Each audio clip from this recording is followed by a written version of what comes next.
ನಮಸ್ಕಾರ ಸ್ನೇಹಿತರೆ, ನಮ್ಮ ಕಥಾಪಯಣ ಚಾನಲ್ಗೆ ಸ್ವಾಗತ. ನಮ್ಮ ಬಾಲ್ಯದ ನೆನಪುಗಳಲ್ಲಿ ಒಂದು ಚಿಕ್ಕ ಮುದ್ದಾದ ಪಕ್ಷಿ ಇದೆ. ಅದು ನಮ್ಮ ಮನೆಯ ಮೇಲ್ಛಾವಣಿಯಲ್ಲಿ ಗೂಡು ಕಟ್ಟುತ್ತಿತ್ತು. ಬೆಳಗ್ಗೆ ಚೀಮ್ ಚೀಮ್ ಅಂತ ಕೂಗುತ್ತಿತ್ತು. ಹೌದು, ಅದು ನಮ್ಮ ಪ್ರಿಯ ಗುಬ್ಬಚ್ಚಿ. ಆದರೆ ಸ್ನೇಹಿತರೆ, ಇಂದು ಆ ಗುಬ್ಬಚ್ಚಿಗಳು ಎಲ್ಲಿಗೆ ಹೋದವು? ಏಕೆ ನಾವು ಇವುಗಳನ್ನು ಕಡಿಮೆ ನೋಡುತ್ತಿದ್ದೇವೆ? ಇದೇ ವಿಷಯದ ಬಗ್ಗೆ ತಿಳಿಯಲು ಇಂದಿನ ವಿಡಿಯೋ ತುಂಬಾ ಮುಖ್ಯವಾಗಿದೆ. ಪ್ರತಿ ವರ್ಷ ಮಾರ್ಚ್ 20ರಂದು ವಿಶ್ವ ಗುಬ್ಬಚ್ಚಿ ದಿನವನ್ನು ಆಚರಿಸುತ್ತೇವೆ.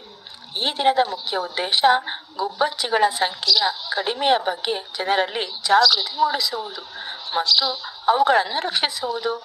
ಈ ದಿನವನ್ನು 2010ರಲ್ಲಿ ಆರಂಭಿಸಲಾಯಿತು. ಭಾರತದ ನೇಚರ್ ಫಾರೆವರ್ ಸೊಸೈಟಿ ಸಂಸ್ಥೆಯ ಮೂಲಕ ನಮ್ಮ ದೇಶದಲ್ಲಿಯೇ ಈ ಉತ್ತಮ ಆಲೋಚನೆ ಬಂದಿದ್ದು ನಮಗೆ ಹೆಮ್ಮೆ.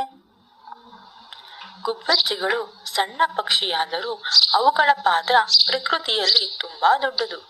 ಅವು ಕೀಟಗಳನ್ನು ತಿನ್ನುತ್ತವೆ. ಇದರಿಂದ ಬೆಳೆಗಳಿಗೆ ಹಾನಿ ಕಡಿಮೆಯಾಗುತ್ತದೆ. ಅವು ಬೀಜಗಳನ್ನು ಹರಡುತ್ತವೆ. ಹೊಸ ಸಸ್ಯಗಳು ಬೆಳೆಯಲು ಸಹಾಯವಾಗುತ್ತದೆ. ಅವು ಪರಿಸರದ ಆರೋಗ್ಯವನ್ನು ಸೂಚಿಸುತ್ತವೆ. ಹೀಗಾಗಿ ಗುಬ್ಬಚ್ಚಿ ಇದ್ದರೆ ನಮ್ಮ ಪರಿಸರ ಆರೋಗ್ಯಕರವಾಗಿದೆ ಎಂದರ್ಥ. ಇತ್ತೀಚಿನ ವರ್ಷಗಳಲ್ಲಿ ಗುಬ್ಬಚ್ಚಿಗಳ ಸಂಖ್ಯೆ ತುಂಬಾ ಕಡಿಮೆಯಾಗಿದೆ. ಇದಕ್ಕೆ ಪ್ರಮುಖ ಕಾರಣ ನಗರೀಕರಣ. ಹಳೆ ಮನೆಗಳ ಬದಲು ಸಿಮೆಂಟ್ ಕಟ್ಟಡಗಳು ಬಂದಿವೆ. ಗೂಡು ಕಟ್ಟಲು ಜಾಗ ಇಲ್ಲ. ಕೀಟನಾಶಕ ಬಳಕೆ. ಕೃಷಿಯಲ್ಲಿ ಹೆಚ್ಚು ರಾಸಾಯನಿಕ ಬಳಕೆ. ಕೀಟಗಳು ಕಡಿಮೆ ಆಗುತ್ತಿವೆ. ಗುಬ್ಬಚ್ಚಿಗಳಿಗೆ ಆಹಾರ ಸಿಗುವುದಿಲ್ಲ. ಮರಗಳ ಕೊರತೆ. ಮರಗಳನ್ನು ಕಡಿಯುವುದರಿಂದ ಅವುಗಳ ವಾಸಸ್ಥಾನ ನಾಶವಾಗುತ್ತಿದೆ. ಹಾಗಾಗಿ ಕೊನೆಯದಾಗಿ ಒಂದು ಮಾತು. ಇಂದು ನಾವು ಆಚರಿಸುತ್ತಿರುವ ವರ್ಲ್ಡ್ ಸ್ಪ್ಯಾರೋ ಡೇ ಕೇವಲ ಒಂದು ದಿನದ ಆಚರಣೆ ಮಾತ್ರವಲ್ಲ. ಇದು ನಮ್ಮ ಪರಿಸರದ ಜವಾಬ್ದಾರಿಯನ್ನು ನೆನಪಿಸುವ ದಿನವೂ ಹೌದು. ಒಮ್ಮೆ ನಮ್ಮ ಮನೆಯ ಕಿಟಕಿಯ ಬಳಿ ಕೂಗಿ ಹಾರಾಡುತ್ತಿದ್ದ ಗುಬ್ಬಚ್ಚಿಗಳು ಇಂದು ಕಾಣಿಸದಿರುವುದು ಒಂದು ಎಚ್ಚರಿಕೆಯ ಸಂಕೇತ.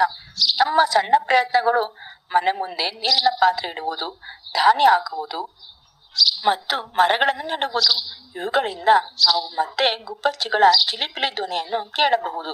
ಗುಬ್ಬಚ್ಚಿ ಕೇವಲ ಒಂದು ಪಕ್ಷಿ ಅಲ್ಲ, ಅದು ನಮ್ಮ ಪ್ರಕೃತಿಯ ಸಮತೋಲನದ ಸಂಕೇತ.